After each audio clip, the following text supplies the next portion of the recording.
নমস্কাৰ। এই বিহুৰ বতৰত পেহেলগামৰ ঘটনাই দেশবাসীৰ মন প্ৰাণ জোকাৰি গৈছে। আমাৰ ভাৰতবৰ্ষ হ'ল এখন ধৰ্ম নিৰপেক্ষ দেশ।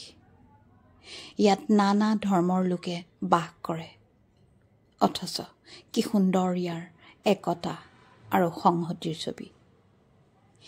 এইখন ভাৰতবৰ্ষতে বুদ্ধ এদিন দি থৈ গৈছিল, অহিংসাই পৰম ধৰ্ম বুলি এষাৰ বাণী। ভাৰতীয় সনাতনী সংস্কাৰ বা ভক্তি আন্দোলনৰ প্ৰেমৰ বাণী আৰু বুদ্ধৰ মন্ত্ৰ অহিংসাই পৰম ধৰ্ম আদি বহু আনুষংগিক কাৰণবশতঃ ভাৰতৰ মানুহৰ আসুৰিক প্ৰবৃত্তি নাই বুলিয়ে ক'ব পাৰি। যুদ্ধ নহয়, ধ্বংস নহয়, মন্দিৰ বা সত্ৰ, মছজিদ বা গীৰ্জা আদিৰ বাটেৰেহে ভাৰতীয় মানুহৰ সঘন আহ-যাহ। ভাৰতবৰ্ষত বাস কৰা ইছলাম ধৰ্মী মানুহৰ মাজতো আসুৰিক প্ৰবৃত্তি আমি দেখা নাপাওঁ। কাৰণ ইছলাম ধৰ্মী মানুহখিনিও যেনেকৈ নহওক ভাৰতৰ মাটি পানী আকাশ বায়ুৰে লালিত পালিত।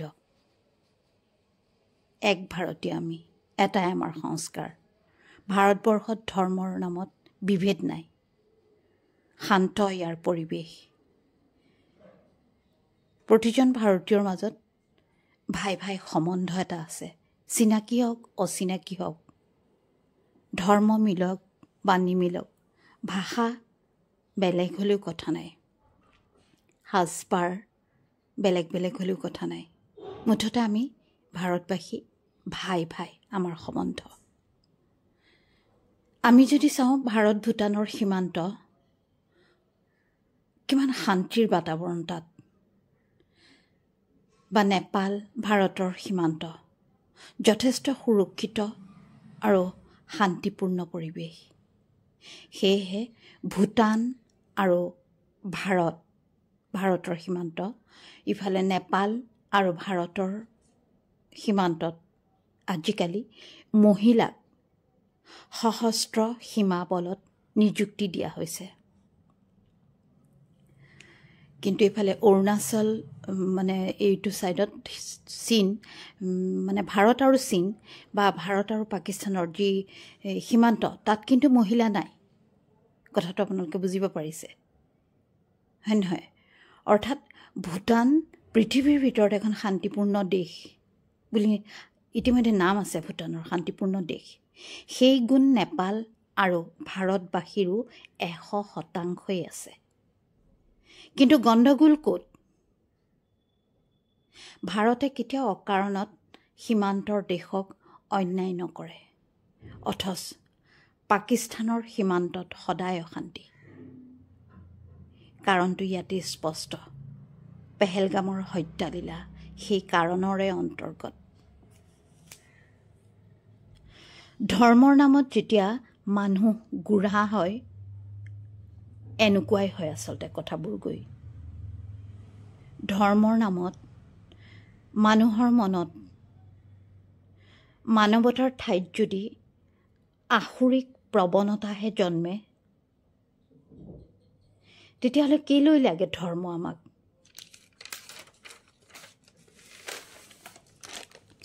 ধৰ্ম বুলি ধৰ্মৰ নামত এই দানৱীয় কৰ্মকাণ্ড কিয়? ধৰ্মনো কি? মানৱতাবাদৰ ওচৰত ধৰ্মৰ বা কামেই কি? বৰ্তমান পৃথিৱীত আমি দেখি আছোঁ যুদ্ধ, ইফালে গোলকীয় উষ্ণতা, অভাৱ অনাটন আদিয়ে সমগ্ৰ বিশ্বক, বিশেষকৈ ক'ভিডৰ পিছত অভাৱ অনাটনৰ ছবিয়ে গোটেই বিশ্বক জুৰুলা কৰিছে, কোঙা কৰিছে। তাৰ পিছতো এই ধৰ্ম, তাকো ধৰ্মৰ নামত আকৌ হত্যা, নৰখাদক ৰূপ কেৱল ধৰ্মৰ নামত আহি আছে। অনাগত দিনত পৃথিৱীত এনেকুৱা কিছুমান সমস্যা হ'ব বা বিপদ হ'ব, সেই বিপদ বা সমস্যাত মানুহক উদ্ধাৰ কৰিব একমাত্ৰ মানৱ ধৰ্মই। মানৱতাবাদ নামৰ যিটো ধৰ্ম, সেই ধৰ্মইহে মানুহক উদ্ধাৰ কৰিব পাৰিব। বাকী ইয়াত কোনো ধৰ্মৰ কাম নাই। অথচ ধৰ্ম, তুমি হিন্দু নে তুমি মুছলমান, ধৰ্ম সুধি সুধি পেহেলগামৰ এই ঘটনা কি মৰ্মান্তিক, কি হৃদয় বিদাৰক। প্ৰতিজন ভাৰতীয়ৰ চকু পানী। ভাৰতীয় কিয়, বিশ্বৰ চুকে কোণে যোনে এই ছবি চাইছে সকলোৰে চকুলো বৈ আহিছে। ভাৰতীয় সংস্কাৰ আৰু ভাৰতীয় সংস্কৃতিত অতিথি দেৱা ভৱ বুলি এষাৰ কথা আছে, আৰু এই কথাষাৰ আমি সৰু বৰ সকলোৰে মুখে মুখে। কাশ্মীৰৰ প্ৰাকৃতিক ৰূপ সোধা পাণ কৰিবলৈ বিশ্বৰ নানা ঠাইৰ পৰা মানুহ আহে, ভাৰতৰো নানা ৰাজ্যৰ পৰা মানুহ আহে। আচলতে ভাৰতীয় মানুহৰ চিন্তা যে অতিথি আলহী ঘৰলৈ আহিলে যাতে তেওঁলোকে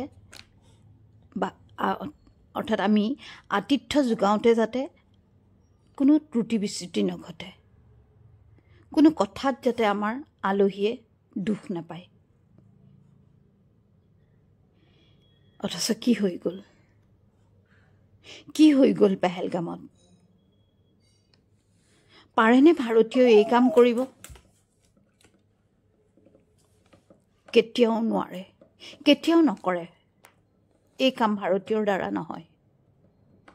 পাৰিলে সহায়ৰ হাতখন আগবঢ়ায়, যেনেকৈ তছলিমা নাছৰিন, শ্বেইখ হাছিনাক তেওঁলোকৰ জীৱনৰ সংকটৰ সময়ত ভাৰত চৰকাৰে আশ্ৰয় দিছে, যেনেকৈ তিব্বতৰ দালাই লামাক। এই পাশবিক কামত ইন্ধন যোগাব পাৰে কেৱল পাকিস্তানে, যাৰ বাবে পেহেলগামত নিৰপৰাধী, নিৰস্ত্ৰ সাধাৰণ 26জন পৰ্যটকক হিন্দু হোৱা বাবেই ইছলামিক সন্ত্ৰাসবাদী গোট লস্কৰ ই তৈবাৰ দ্বাৰা হত্যা কৰা হ'ল। অথচ ভাৰতবৰ্ষৰ মাটিত সনাতনী সংস্পৰ্শত থকা বাবেই ঘোঁৰা চালক আদিল হুছেইন শ্বাহে হত্যালীলা বন্ধ কৰিবলৈ চিঞৰ বাখৰ কৰি কৰি কৰি শেষত তেওঁ মৃত্যুক আঁকোৱালি ল'ব লগা হ'ল।